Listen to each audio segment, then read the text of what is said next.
Vale. Bueno, bienvenidos, bienvenidas a todos los que vais entrando a este nuevo live para hablar de cerebro. Y una vez más, espero vuestras sugerencias para ver qué queréis hablar, qué queréis aprender del cerebro. Llevamos unos cuantos vídeos hablando de distintas patologías.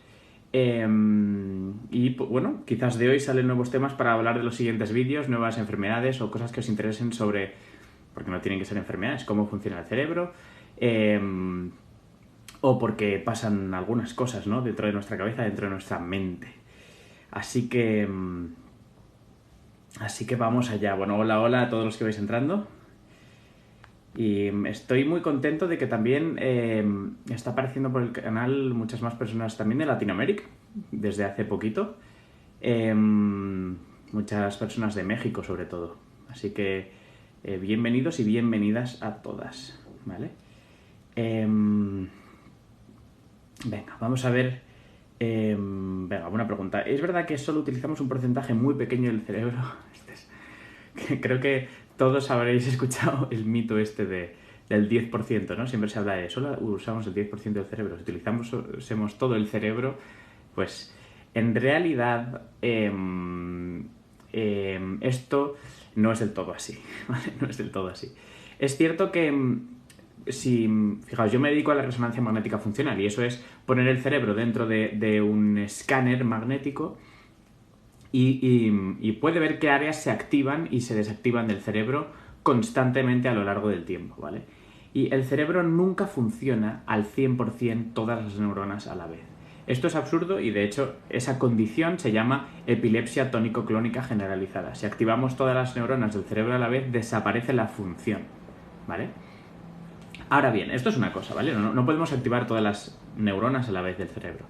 Ahora bien, si hablamos del potencial funcional que tiene el cerebro, sí que es cierto que, pues obviamente está por debajo de lo que podría llegar a ser. Y esto nos lo enseñan algunos síndromes, como ya hablé hace poco, como el síndrome de Savant. Ahora, todo tiene sus pegas, ¿vale? El cerebro tiene muchas funciones o puede desarrollar muchas habilidades, ¿vale? Puede desarrollar muchas tareas. Pero se especializa, es decir, el cerebro a lo largo de los años va modificando sus sinapsis, ¿vale? Las conexiones sinápticas van madurando. Un cerebro cuando nace, ¿vale? Cuando tú eres un bebé y tienes escasos meses de vida, el cerebro está conectado de una forma caótica y aberrante. Está, para que me entendáis, aunque no es del todo así, pero está como todo conectado con todo sin sentido, ¿vale? Con los años, y según va apareciendo la función y el cerebro va intentando desarrollar o adaptarse al medio ambiente, va podando, ¿vale? Va podando las conexiones que no sirven y manteniendo aquellas que sí que sirven para esas funciones, ¿vale? Esto es necesario, esto es completamente necesario porque la magia de que aparezca la funcionalidad en base a la estructura es justo la arquitectura, ¿vale? La función de red, ¿vale? Todo con todo, de forma caótica, no tiene sentido. Donde aparece la función es en el orden, ¿vale? Cuando eso tiene una estructura que tiene sentido es cuando aparece la función. Entonces, esa estructura, ¿vale? Va a ir condicionada de la función y la función de la estructura. ¿Qué significa esto? Que cuanto más tiempo dedicas a realizar un tipo de actividad, mejor se optimizan las sinapsis y los circuitos que intervienen en esa función, ¿vale? Esto funciona así para todo. Si tú quieres aprender a tocar la guitarra, lo que tienes que hacer es empezar a tocar la guitarra y dedicarle horas. Verás que cuanto más tiempo pasas tocando la guitarra, más días pasas tocando la guitarra, más fácil te resulta, más aprendes y mejor desarrollas esa función. Si tú quieres aprender a pintar, lo mismo, lo que tienes que hacer es pintar cada día, dibujar cada día y verás cómo va mejorando esa función, porque tu cerebro va optimizando. Y lo que sucede es lo siguiente.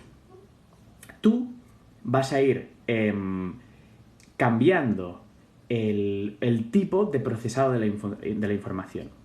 Y esto, si todo el mundo que conduce lo ha experimentado de una forma muy fácil. El día 1 que estás conduciendo, tú estás ahí en el volante y estás como pendiente de 1000 cosas voluntariamente que tienes que fijarte y procesar, ¿vale? El retrovisor, la marcha, cuánto aprietas el embrague, los coches que tienes a tu alrededor. Esto con los días de conducir se va convirtiendo en un comportamiento automático. Y eso es gracias a que los circuitos están optimizados. El tiempo de procesado que necesitas para percibir la información se va acortando, ¿vale? Porque el cerebro es cada vez más ineficiente porque los circuitos se han desarrollado y ya no son caóticos, ¿vale? No tienes que ir viendo cuál es la neurona que hace, ¿no? Que es un poco lo que nos pasa cuando estamos aprendiendo algo nuevo, que no sabemos muy bien cómo configurar una red cerebral para desarrollar esa función. Con los días se va a volver un automático. Y el cerebro se especifica hacer eso, ¿vale? Depende a qué te dediques, mejorará en eso, no en todo. Mejorará específicamente para esa función. Por lo tanto, también es verdad que cuanto más tiempo dedicas a una función, menos tiempo dedicarás a otras. Es por ley de vida, porque no somos infinitos, no tenemos tiempo infinito. Entonces es posible que algunas funciones, por desuso, por falta de dedicarle tiempo, puedan, con el tiempo, ir deteriorándose, porque el cerebro entiende que no son útiles, ¿vale? Es lo que pasa, como expliqué, ¿no? en las altas capacidades, en el síndrome de Savant, y una cosa que puede suceder dentro del autismo, ¿no? Esa especificidad tan grande que tienen, tan concreta para desarrollar algunas funciones, hace que crezcan muchísimo en una dirección, la que sea, la memoria, el dibujo, la memoria musical, por ejemplo, ¿no? Cuando tienen tono absoluto, por ejemplo, pues mucho en ese campo, y otras cosas como lo social que les cuesta tanto percibir, el propio desuso incluso del tiempo, pues hace que esa función quede atrofiada y no se desarrolle con normalidad.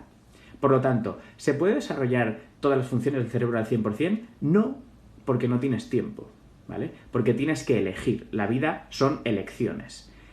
Pero esto también es muy bonito, porque tú vas configurando tu propio cerebro a lo largo del tiempo y tus decisiones importan mucho, ¿vale? Las decisiones importan mucho en el cerebro. Es muy importante lo que estudias, es muy importante a qué dedicas el tiempo. Por eso, para mí, una de las claves del éxito personal es decidir bien a qué le dedicas tu tiempo. Porque eso es lo que va a configurar tu más preciado bien, que es tu cerebro, ¿vale? Que es con lo que hacemos todo, ¿vale? Es con lo que hacemos todo. Por lo tanto, pensar muy bien a qué le dedicas vuestro tiempo. Muchas gracias por todos los likes que veo por aquí, porque ya sabéis que ayuda mucho al algoritmo de TikTok a potenciar este contenido y que más personas pues puedan participar aquí. Vale, todos los que dais doble clic en la pantalla, pues muchísimas gracias. Vale, ¿qué más cosas? Elegí comer frijoles. Bueno, y bien ricos que están.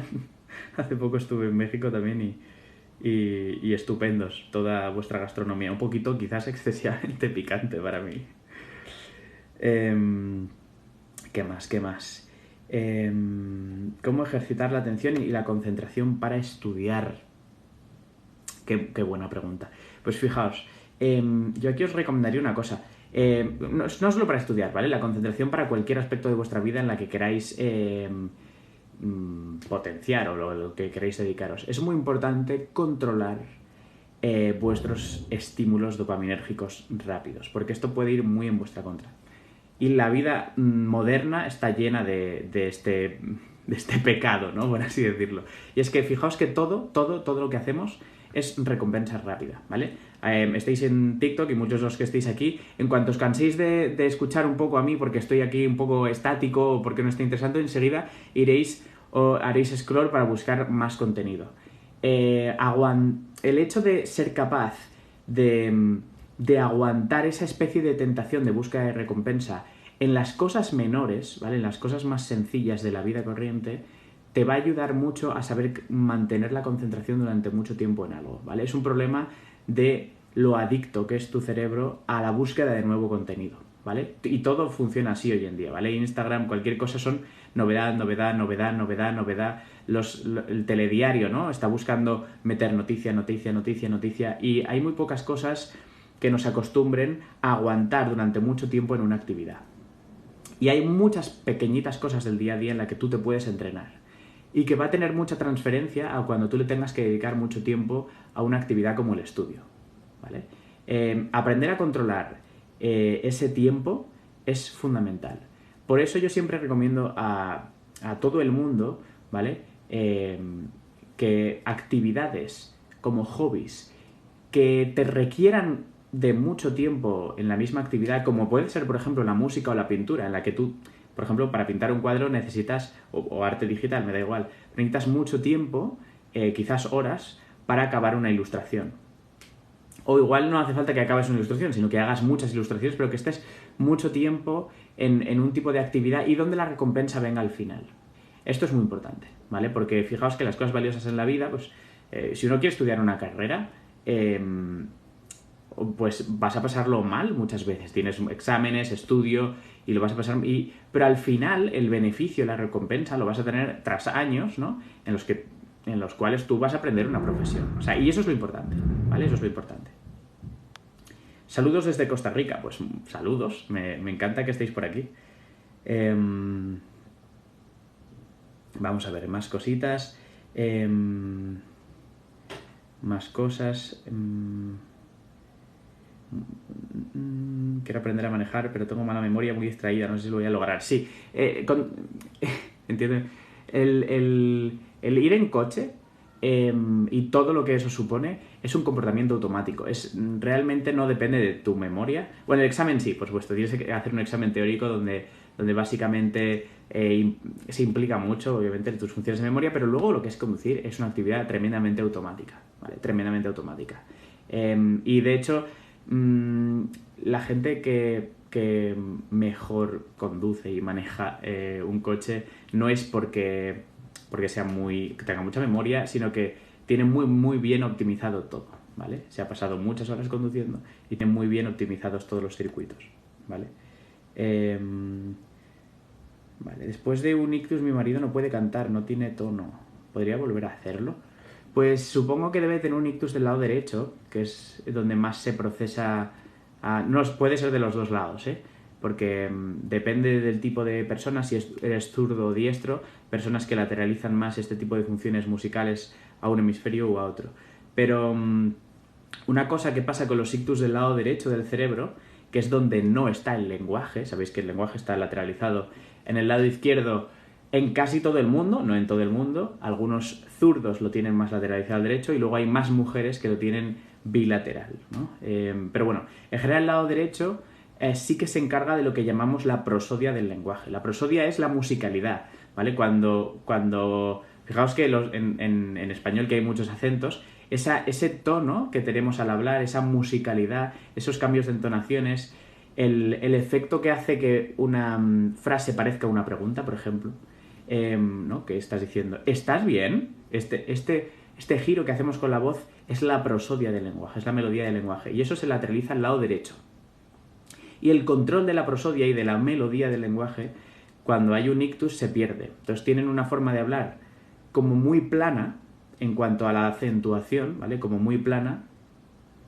Y entonces cuesta también mucho, por ejemplo, el canto, ¿vale? Esto depende de la extensión, puede recuperarse más o menos. Lógicamente el cerebro no puede recuperar neuronas muertas después de un ictus. Sabéis que un ictus es un trombo que obstruye una arteria cerebral, puede ser también por un sangrado, pero el 70% son trombos que obstruyen una arteria cerebral y aquella región del cerebro que está irrigada por esa arteria se queda sin oxígeno y las neuronas no aguantan hasta que mueren, ¿vale? Esas neuronas muertas no se pueden recuperar, pero sí que el cerebro con el tiempo va a intentar compensar a esas neuronas que faltan. Entre las que quedan van a intentar hacer nuevas sinapsis y nuevos circuitos para compensar la función, ¿vale? Entonces, en función del tamaño se puede compensar más o menos y cuanto más tiempo pase, pues más probabilidades de recuperación. Los ictus se suelen recuperar mucho más al principio, ¿vale? O sea, mucho más rápido al principio. Durante el primer mes es cuando más cambios se ven. A partir de ahí, del mes hasta los 3 meses también suelen ir mejorando.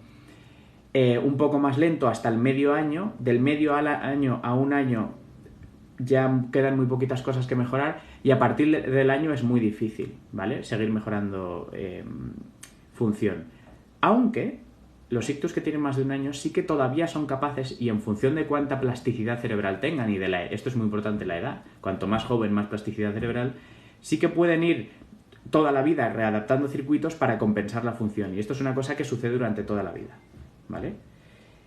Muchas gracias por los regalos y las rosas, Pilar. Muchísimas gracias. ¿Algún consejo para la disociación? Mi cerebro se desconecta muy a menudo, vale. Hablemos de un momento de la disociación.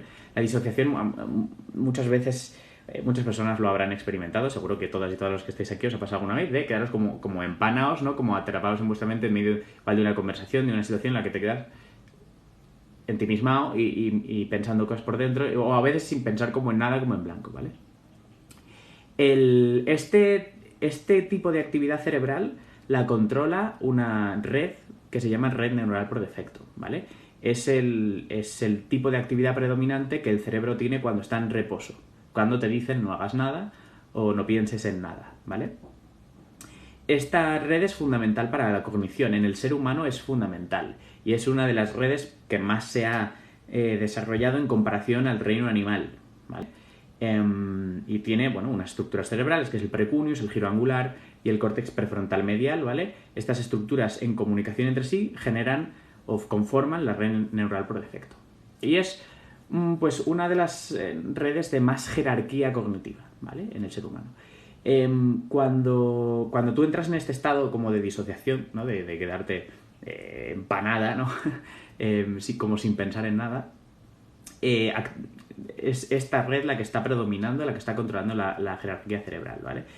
Y esto, por ejemplo, es algo que sucede mucho en autismo, por ejemplo, en el estrés, ¿vale? Y en la ansiedad también sucede mucho. Por motivos distintos, en el autismo es por la configuración natural que tiene su cerebro, ¿vale? En la configuración que ha adquirido durante el neurodesarrollo, durante las primeras etapas del desarrollo embrionario, les digamos que favorece ese quedar atrapado en tu propia mente. Esto en el autismo. En el estrés es porque esta red va a la contra, ¿vale? Anticorrelaciona, o sea, cuando está encendida la otra se apaga, cuando la otra se apaga esta se enciende, con las redes atencionales, ¿vale? ¿Qué significa esto? Hay otros tipos de redes que es las que te permiten estar atendiendo el entorno, ¿vale? Por ejemplo, cuando estás mirando un cuadro, por ejemplo, pues poder analizarlo. Cuando aparece pues, un gato en medio del camino, que seas capaz de procesarlo rápidamente y apartarte. Estas son las redes atencionales, ¿vale? Cuando estas redes se activan, la red neuronal por defecto se desactiva. Van absolutamente a la contra y nunca dominan ambas a la vez. Nunca no es verdad, porque existen condiciones en la conectómica dinámica en las que sí, pero a efectos prácticos, para que se entienda, van a la contra, ¿vale? Van a la contra. Entonces, cuando tú estás muy ansiosa, ¿vale? Todo tu día predomina pues el estrés, el estar pendiente de estímulos, las preocupaciones, un estado de alarma, estas redes atencionales están hiperactivadas y el cerebro necesita, ¿vale? Necesita activar la otra red, que es la que domina la cognición, a modo de descanso, ¿vale? Es como ese estímulo tan continuo, esto he explicado un poco para que se entienda, ¿eh? Para no fundir unos circuitos necesitas compensarlo con los otros. Entonces, al estar tan activada una red, la otra empieza a intentar activarse, porque, oye, ya me toca a mí intentar bajar la otra, ¿vale? Esta presión va creciendo cuanto más tiempo esté activada. Entonces hay momentos en los que quizás tú estás en un momento de reposo o en una conversación y la otra red gana tanto que te deja como atrapado en un momento de empanamiento interior, ¿vale? Explicado así de forma muy rápida, porque esto obviamente es mucho más complejo de lo que acabo de explicar, pero para que se entienda, ¿vale? Entonces sucede mucho en la ansiedad. Entonces, si te sucede mucho, es muy importante trabajar la ansiedad, ¿vale? No es el tema de el estímulo del día a día, ¿vale? Ayuda muchísimo la meditación y el mindfulness para esto, obviamente porque es justo lo contrario, ¿vale? Es aprender a controlar esa red por defecto y darle su tiempo, dejarle su tiempo de activación para que luego no esté como ansiosa, ¿no? De salir. Explicado de forma muy, muy sencilla, ¿vale? ¿Qué más? ¿Qué más? ¿Qué más cosas? Voy a ver preguntas por aquí. la falta de B12 repercute mucho en la forma de procesar el lenguaje de memoria. La B12 necesitan todas las neuronas del cuerpo y de hecho es muy importante para la mielinización, ¿vale? Para el recubrimiento aislante de las neuronas, que lo hacen otras células que se llaman células gliales, ¿vale? Que generan una membrana de recubrimiento alrededor de la neurona para tener un aislante eléctrico para la conducción, ¿vale? Como los cables, muy similar. Pues la B12 es fundamental para la generación de la mielina y por lo tanto no es que solo afecte al lenguaje o a la memoria, es que realmente si un déficit de B12 cualquier neurona puede entrar en disfunción. Y os explico una cosa que es muy importante controlar, sobre todo en alimentación vegana, ¿vale? Como sabéis, no es imposible, pero hay muchas más probabilidades que si uno lleva una alimentación vegana pueda tener un déficit de B12 si no se suplementa. Y hay que estar atentos si pasa lo siguiente, ¿vale? Si uno lleva alimentación vegana, pues estupendo, pero tiene que estar atento de lo siguiente. Si empiezas a sentir un hormigueo progresivo que empieza desde las puntas de los dedos y de las piernas, ¿no? De los dedos de los pies y de las manos, y que cada vez va ascendiendo, ¿no? A lo largo de los días, esto puede ser porque estés desarrollando una neuropatía por déficit de B12, ¿vale? O una alteración de los cordones posteriores de la médula, ¿vale? Que genera una afectación sensitiva en el cuerpo que puede progresar y dar una afectación motora. Yo he visto personas en sillas de ruedas por no suplementar y aguantar meses y meses y realmente hacer una lesión medular muy severa, ¿vale? Entonces esto es importante vigilarlo. Si uno lleva una alimentación vegana tiene que saberlo, que si de repente algún día empieza a sentir un hormigueo en las manos y en los pies, pues vigile y se haga una analítica a ver si tiene un déficit de B12 y suplementarse con B12, ¿vale? Porque, y sobre todo si ya empezaba a pasar hay que suplementarlo intravenosamente, ¿vale? Es muy importante, cuanto antes y más rápido se suplemente, mejor, ¿vale? Porque si no el déficit puede ser muy grave, ¿eh? Y de hecho puede llegar a ser irreversible, ¿vale? Irreversible al menos en parte, ¿vale? Más cosas.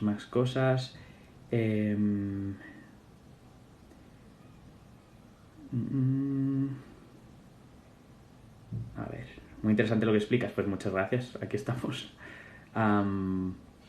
precisamente para esto. Trastorno obsesivo compulsivo. Me habéis tendré que hacer un vídeo de trastorno obsesivo compulsivo, a ver si os explico así brevemente lo que sucede, porque en este trastorno conviven estas dos condiciones, la obsesión, ¿vale? La obsesión es un pensamiento repetitivo que te vuelve a la mente de forma involuntaria, ¿vale? Tiene que ver mucho la memoria aquí, y que conlleva una compulsión, ¿vale? Una compulsión es cuando tú necesitas, ¿vale? Tienes la necesidad de realizar una acción, digamos, para aliviar ese pensamiento, esa obsesión. Por ejemplo, la obsesión puede ser que estoy sucio, ¿vale? Tengo las manos sucias, estoy contaminado, entonces, compulsión, me lavo las manos sin parar para limpiarme, ¿no? Y para aliviar esa obsesión que tengo, ¿vale? Puede ser de mil tipos y hay miles de obsesiones y miles de compulsiones en función de cada persona, ¿vale? El tratamiento del trastorno obsesivo compulsivo habitualmente es con antidepresivos que tienen especial poder antiobsesión, ¿vale? Y bueno, también es muy importante trabajarlo con psicoterapia, porque como parte del problema es tus pensamientos, la terapia cognitivo-conductual, que se basa en cambiar tus pensamientos para que cambies tu conducta, pues puede ayudar mucho, ¿vale? A ver, más cosas que veo que estáis escribiendo mucho. No me da tiempo a leer todos los mensajes, ya lo siento. Ojalá pudiera contestaros a todos, pero bueno, vamos a ver preguntas por aquí. Fui diagnosticada de esclerosis múltiple, pero 10 años más tarde me recuperé totalmente. Pues me alegro un montón. Hoy en día la esclerosis múltiple es una de las enfermedades que más ha cambiado en los últimos años, diría yo, a nivel de tratamiento. Hemos conseguido que una enfermedad con la que no había prácticamente nada, tengamos una serie de tratamientos para convertirla en una enfermedad crónica, ¿vale? Es de esas enfermedades que han pasado a ser no puedes llevar una vida normal a muchas pacientes, pues muchas sobre todo son mujeres, que consiguen llevar una vida completamente normal, ¿vale? Lógicamente, como en todo, hay casos muy graves, con brotes muy agresivos, que por desgracia no se pueden no se pueden mantener estables, no se pueden controlar debidamente. Pero es de esas enfermedades que ha pasado a ser muy, muy controlables y mucha gente lleva vidas totalmente normales. ¿Vale? ¿Qué más? ¿Qué más cosas?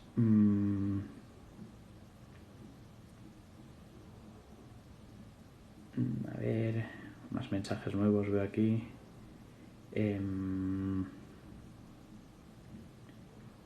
Vale, ¿qué diferencia hay entre la esclerosis múltiple y la ELA? Vale, estupenda pregunta. Seguro que muchas personas tienen esta confusión. Esclerosis lateral amiotrófica versus esclerosis múltiple. ¿Vale? ¿Cuál es la diferencia entre estas dos enfermedades? Bien, la esclerosis múltiple, ¿vale?, es mucho más frecuente, sobre todo en mujeres, ¿vale? Y sobre todo si en la raza nórdica, en el norte de Europa es mucho más frecuente, pero sobre todo en mujeres, ¿vale? En nuestro medio sobre todo en mujeres. Es una enfermedad inflamatoria, autoinmune, es decir, es tu propio sistema inmune el que está atacando a estructuras del sistema nervioso. Y en concreto lo que se está dañando es la mielina del cerebro, ¿vale?, del sistema nervioso central. ¿Qué es lo que sucede? Que los anticuerpos, bueno, al final, bueno, sabemos muy bien la fisiopatología porque todavía se desconoce, pero el sistema inmune ataca a el recubrimiento de mielina de las células del cerebro y se producen lesiones con mucho tejido inflamatorio. Y normalmente la forma más frecuente, hay varias formas, pero la más frecuente es la remitente recurrente, en forma de brotes, ¿no? Que aparece el brote, aparece mucha clínica, por ejemplo, debilidad en una pierna o lo que sea, problemas de visión doble, aparecen los síntomas, pasan unos días, se pone tratamiento, mejora hasta quedarse perfecto o es posible que quede alguna secuela, ¿vale? Pasa un tiempo, se vuelve a tener otro brote y disminuye, se vuelve a tener otro brote y disminuye. Esto es remitente recurrente. En cambio, la ELA, la esclerosis lateral amiotrófica, es una enfermedad neurodegenerativa, ¿vale? Es una enfermedad en la que van muriendo las neuronas progresivamente, cada vez más. Hay dos picos de incidencia, uno en personas de unos, vamos a decir, en torno a los 50 años y otro en personas mucho más mayores, en torno a los 70 y tantos, 80, ¿vale?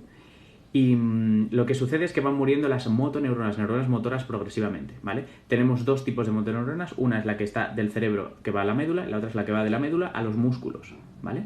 Este recorrido lo hacen dos neuronas solo, hay una del cerebro a la médula y otra de la médula a los músculos. Pueden morir una o la otra o las dos, ¿vale? Y progresivamente se va produciendo debilidad. Es una enfermedad de mucho peor pronóstico por la que no hay ningún tratamiento para la ELA, ¿vale? Ningún tratamiento que modifique el curso de la enfermedad. Sí que hay ayudas, por supuesto, pero ningún tratamiento que modifique el curso de la enfermedad. Y lo que se acaba produciendo normalmente es una muerte por parada respiratoria, por la debilidad de los músculos respiratorios, ¿vale? Esta es la diferencia entre las dos enfermedades. Una es inflamatoria, la otra es neurodegenerativa, ¿vale? Más cosas.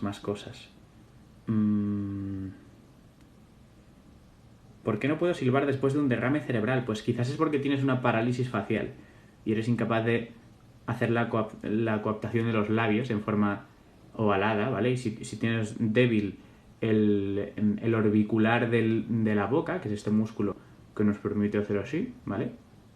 Si tienes débil la mitad del músculo, quizás es porque se te escapa el aire y quizás por eso no puedes. ¿Qué más cosas? Muy buenas, saludos a todos los nuevos y nuevas que vais entrando. A ver, más preguntas.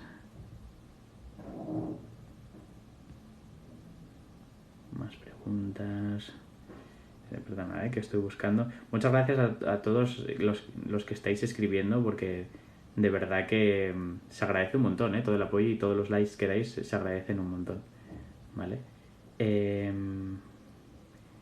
Vale.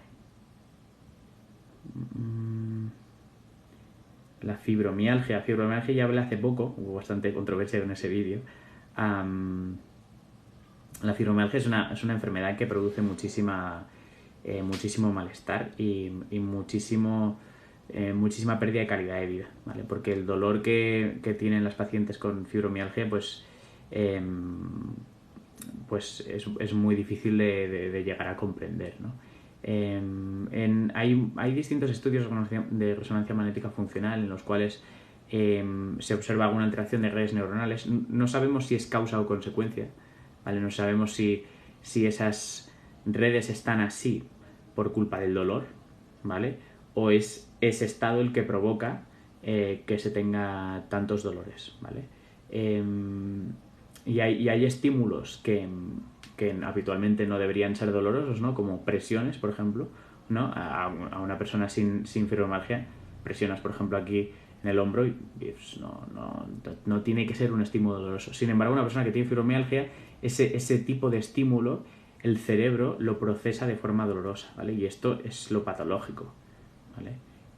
Hay muchas publicaciones sobre teorías del porqué, pero realmente no tenemos clara la fisiopatología de la enfermedad, ¿eh? No tenemos claro el por qué sucede esto, ¿vale? Sobre Alzheimer, que hace poco fue el Día Internacional, pues sí, de hecho hice un vídeo sobre ello, sobre las dos novedades súper importantes que vamos a tener, y es que vamos a vivir un gran cambio de paradigma, es súper importante. Vamos a vivir yo creo que una revolución en los próximos años. No puedo decir cuánto queda, pero vamos a vivir una revolución que consiste en que se va a poder diagnosticar el Alzheimer con una analítica, ¿vale? Y que se va a poder tratar, ¿vale? Si todo va bien, el fármaco que aprobó en marzo la FDA y que están pendientes de hacer un nuevo ensayo clínico, pero es el primer fármaco aprobado para la enfermedad de Alzheimer que modifica el curso de la enfermedad. Presuntamente, insisto, porque todavía falta más estudios para confirmarlo. Pero es muy, muy, muy buena noticia que se haya aprobado, ¿vale? Súper buena noticia que se haya aprobado. La enfermedad de Alzheimer, como sabéis, es la demencia más frecuente y hay millones de enfermos en el mundo, millones, y produce una discapacidad tremenda, un gasto sanitario terrorífico, una disfunción familiar muy importante, ¿vale? Y realmente el que exista un tratamiento para esta enfermedad, pues va a ser un antes y un después en la historia de la neurología, realmente. ¿Qué más? ¿Qué más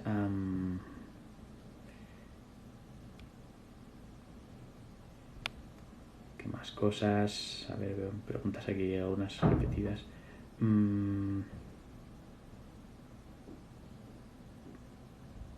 ¿Podrías hablar del dolor? ¿El dolor en general? El dolor es una sensación que se genera en el cerebro, ¿vale? A ti la mano no te duele cuando te das un martillazo, ¿vale? No tiene la capacidad de percibir la mano. En realidad tu mano está llena de terminaciones nerviosas, ¿vale? Algunas de ellas son capaces de percibir o de generar el estímulo doloroso, ¿vale? Se llaman nociceptores, ¿vale? Esas terminaciones. Esas terminaciones son neuronas que están muy poco mielinizadas o nada mielinizadas, ¿vale? Es un tipo de neurona especial que transmite la información hasta la médula, de allí al tálamo, que es un núcleo profundo del cerebro, y de allí al córtex cerebral, al área sensitiva de donde sea que venga el dolor, ¿vale? O de donde sea que venga el estímulo, ¿vale? Y es en el cerebro donde se le da la calidad de dolor o de estímulo nocivo o negativo, ¿vale? Es en el cerebro donde ocurre eso, ¿vale? ¿Por qué digo esto? Pues porque hay patologías, que hay una alteración cerebral donde el estímulo, por ejemplo, puede dejar de ser doloroso. Esto es una cosa que a veces pasa, por ejemplo, en la esquizofrenia, que tienen súper elevado el umbral del dolor, es decir, es muy difícil que sientan dolor, y yo he visto pacientes esquizofrénicos con una pierna rota intentar andar por no sentir el dolor de la fractura. Es así, es el cerebro el que siente el dolor, no es la mano, ¿vale? Es el cerebro el que procesa la información como dolorosa, ¿vale? O como tacto. Entonces, por ejemplo, cuando sentís hormigueos en la mano, porque os habéis comprimido un nervio, te duermes encima del brazo y luego tienes hormigueos en la mano, ¿vale? Ese hormigueo realmente tú no tienes nada en la mano, no te está sucediendo nada. Miras la mano y no hay nada en la piel, ¿vale? Es una recreación del cerebro interpretando las señales de ese chisporroteo que se está produciendo en el nervio donde está comprimido. Tú lo sientes en la mano, pero en la mano no está sucediendo nada, ¿vale? Entonces el dolor es una percepción cerebral, es una interpretación que el cerebro hace de un estímulo sensorial. Venga, más cosas, más cosas. Podéis mandar también sugerencias de vídeos que queréis que haga o temas que os interesen. Para esta semana, por ejemplo, que vendrán más vídeos, podéis enviar pues temas que os interesen o patologías que queráis que comentemos. Vamos a ver. Me saltan tantos mensajes que no me deis tiempo ni a leer. Estudio el PIR y la fisiología del cerebro me lleva de cabeza. ¿Algún consejo para estudiarla? Pues, a ver, es que, claro, te estás enfrentando a uno de los temas más extensos probablemente de la fisiología, ¿vale? Y más desconocidos. Como bien puse en el vídeo de hace poco, si pusiéramos en una balanza lo que nos queda del saber del cerebro y lo que se sabe, pues nos daríamos cuenta de que realmente sabemos muy muy poquito y pesaría mucho más todo lo que nos queda por saber, ¿vale? No es nada fácil estudiarla y mucho menos la neuroanatomía, ¿vale? Pero lo que sí que te aconsejo, y es un consejo para el estudio en general, es no te lo metas todo de golpe, ve de a pocos y duerme muy bien, ¿vale? Duerme muy bien. El cerebro necesita dormir. Es necesario, ¿vale? Si tú no duermes, verás que en pocos... O sea, el día siguiente verás cómo te empieza a fallar la memoria. Si sigues más días sin dormir, tendrás síntomas psicóticos, síntomas psiquiátricos, y empezarás a perder totalmente el juicio. Y si llevas 10 días sin dormir, tendrás alteraciones del ritmo cardíaco, alteraciones de la presión y muerte, ¿vale? O sea, el cerebro necesita dormir, es una cosa totalmente necesaria.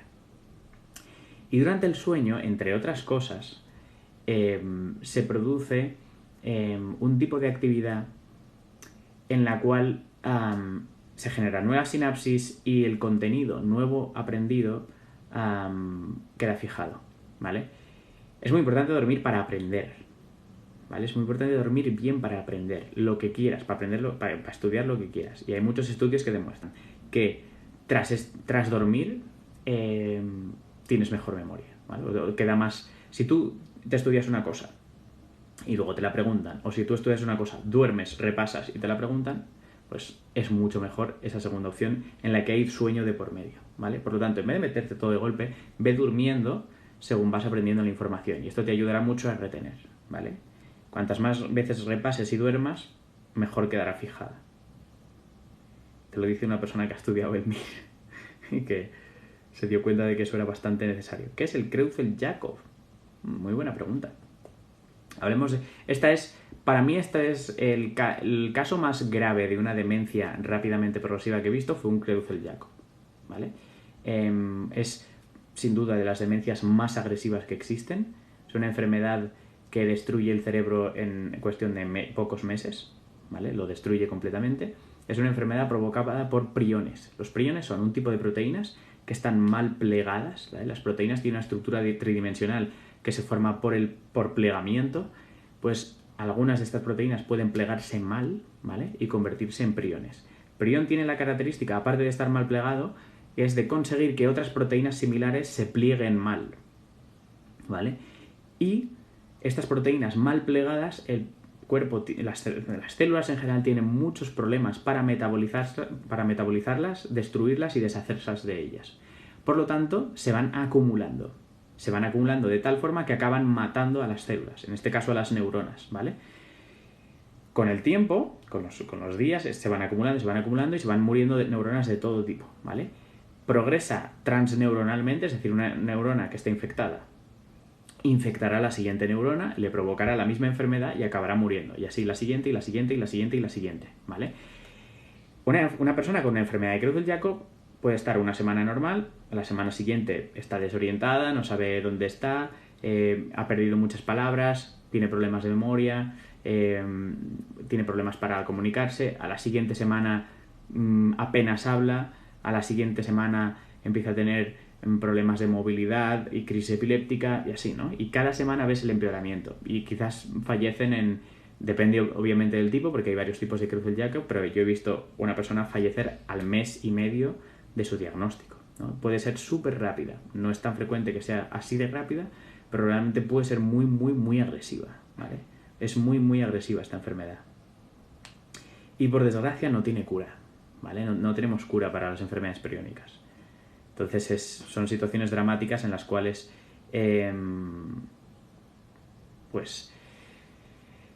lo único que se puede hacer es acompañamiento, soporte y por desgracia poco más, ¿vale? Además los cadáveres hay que manejarlos con mucha cautela porque el tejido neuronal de los cadáveres puede propagar la infección y puede contagiarlo, ¿vale? Entonces es muy complejo. En demencia senil, dormir mucho, ¿qué significa? No, dormir mucho no es ningún signo específico de nada. Primero, como ya expliqué creo que en el anterior directo creo que lo expliqué, que la demencia senil no existe, no es ninguna enfermedad, ¿vale? No hay ninguna enfermedad cuya fisiopatología sea la demencia senil, sino que es una forma de llamar a las demencias en los ancianos, ¿vale? Cuando no se catalogaban bien y no se sabía lo que es, pues se le decía, es una demencia senil, ¿vale? Es un deterioro cognitivo, pérdida de capacidades cognitivas en un anciano. Pero no está definido como una entidad en sí misma, ¿vale? La mayor parte de las personas que se les dice tienes una demencia senil es una enfermedad de Alzheimer, ¿vale? La mayor parte es una enfermedad de Alzheimer. Y dormir mucho no es ningún signo en concreto, ¿vale? Puede ser parte del fenómeno neurodegenerativo, ¿vale? Y también puede ser parte de la apatía. La lesión del lóbulo frontal te quita las ganas de hacer cosas y el disfrute de las actividades que haces. Por lo tanto, esa falta de ganas puede llevarte a que estés todo el día en la cama. A veces sin dormir, ¿vale? Es distinto estar todo el día en la cama que estar todo el día en la cama durmiendo, ¿vale? Esto también sucede en la depresión. Un paciente deprimido que pierde totalmente las ganas y la atracción por las actividades de la vida cotidiana, es muy fácil que se quede metido en la cama durante horas, ¿vale? Metido en la cama durante horas sin ganas de nada y por lo tanto sin dormir, pero sin ningún tipo de actividad, ¿vale? Más preguntillas. Vale.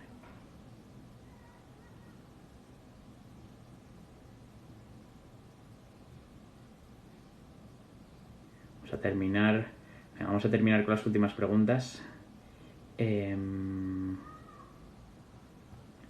A ver, venga, voy a leer. Fibromialgia, bueno, acabamos de hablar de ello. A ver, algo nuevo. Algo nuevo así que pueda servir para muchas personas.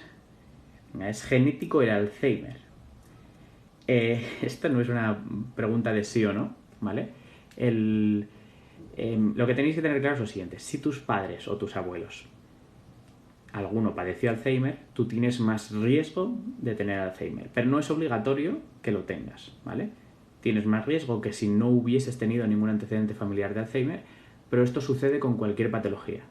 Si tus padres, por ejemplo, o tus abuelos murieron de infarto de miocardio, seguramente es porque tienes más riesgo genético cardiovascular, ¿vale?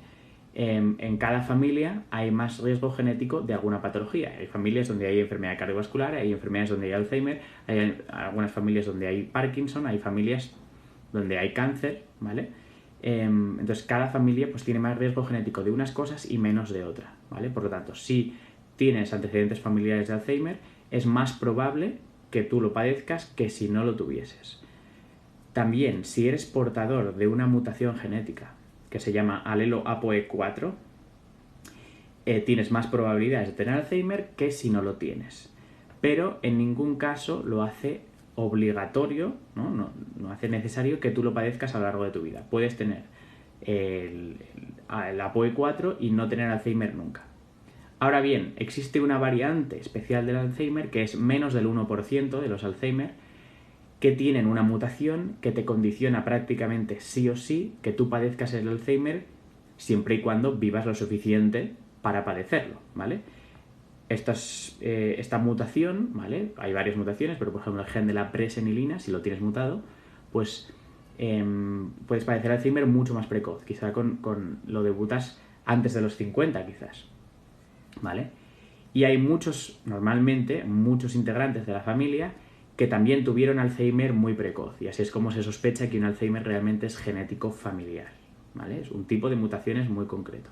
Pero habitualmente el Alzheimer es una enfermedad a medias entre la predisposición genética y a medias no exactamente 50%, pero una parte es genético y una parte es tu exposición ambiental.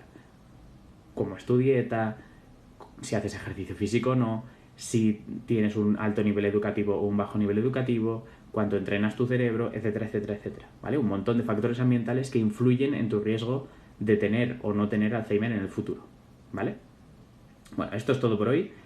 Y nada, muchas gracias a todos y a todas, como siempre. Gracias por los likes, todo el apoyo que dais a los lives.